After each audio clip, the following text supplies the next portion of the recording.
Do-Rag Wisdom here, folks, and welcome to Y2K 17.11.13. Never My President, Part 3. And here are some quotes from, as far as I'm concerned, one of the top, most hated scum I've ever seen in my life. Trump, on saying he could grab them by the pussy. It was just locker room talk. Trump, on his being famous. They'll let you do anything when you're famous. You can grab them by the pussy. Trump, on his experience running beauty pageants. I used to be able to get into the dressing rooms because I was running the beauty pageant and was just checking to see if everything was okay. On Mika, on Morning Joe, she just had plastic surgery and there was still blood.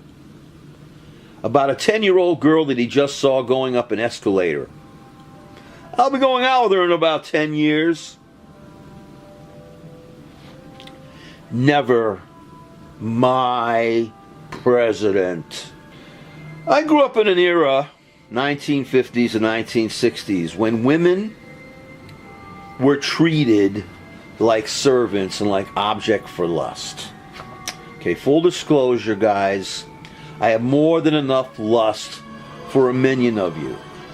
That's 10. Sexual harassment was rampant throughout this era, alongside the glass ceiling at which every talented, creative woman smashed her head. Don't get me wrong. I am not an expert on women. I rely on what I've seen my entire life. Especially with how my war-damaged father treated my psychotic mother. I vividly remember that my mother always wanted to better herself. She, along with two older siblings, were abandoned by their parents and sent to live for their entire youths in an orphanage. By the time my mother met my father, she was already damaged beyond her years. And marrying him would turn out to be the final tragedy of her life. Lifelong torture. My father was a controlling bully with a brainwashed sense of what our sick society demanded of him. The war had drained and destroyed him. For as long as I knew this guy, he was simply a zombie waiting to die. My mother at a certain point wanted to help and pay into running our working poor household. She decided to go and work as a dental assistant. In the end, what may have been a new beginning for her turned into a psychotic nightmare. My father did not respect that my mother wanted to work, and he lent her absolutely no support. He expected her to be at home, doing the washing, doing the cleaning, doing the feeding, that her role as a woman was expected in our society. And when she didn't, he rejected her and her desire for self-improvement. My father was always a trigger for my mother's psychosis. Manic depressive, bipolar. His lack of support and outright psychological cruelty against her led once again to another in a series of psychotic episodes. It goes without saying that my mother lost her dental assistant job and lost a chance at some career. She spent the rest of her life doing exactly what was expected of her. And with each day, more and more of her disappeared. My father died at the ripe old age of 46. My mother, damaged for the rest of her life, was basically tortured to death at 66. Women have always gotten the worst of everything in most, if not all, of male-dominated societies throughout our planet. Doter, Donald Trump, Putin, Cheeto, birther, bastard is many things. But one of them is the apotheosis of human male abuse of the human female and the rape of our Mother Earth with it.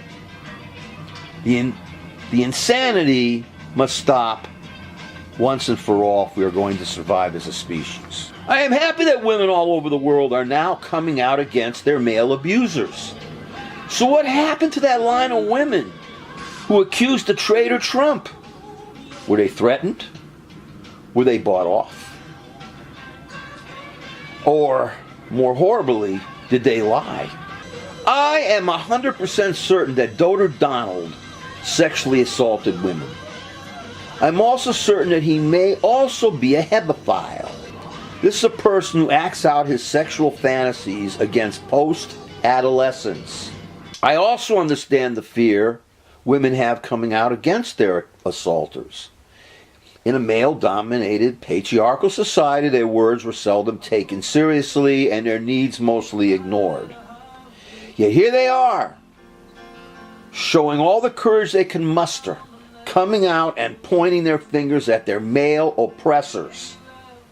If only they didn't stop at celebrities and movie moguls and continue their onslaught against male abuse all the way up to the top of the cesspool, to the Donald, pussy grabber, traitor, Trumputin, Cheeto, birther, bastard himself. Hypocrite and disgracer of all the stars on his uniform, John Kelly lamented about the death of the respect to women in our society. And yet, he spent his speech that day lying about and blasting a black congresswoman as an empty barrel and then kowtows to an obvious sexual abuser in chief. I personally refuse to call a sex abuser, a hebephile, a misogynist president of my country. A creep named Trump, who is only fit for toilet duty in the public locker room of his choice.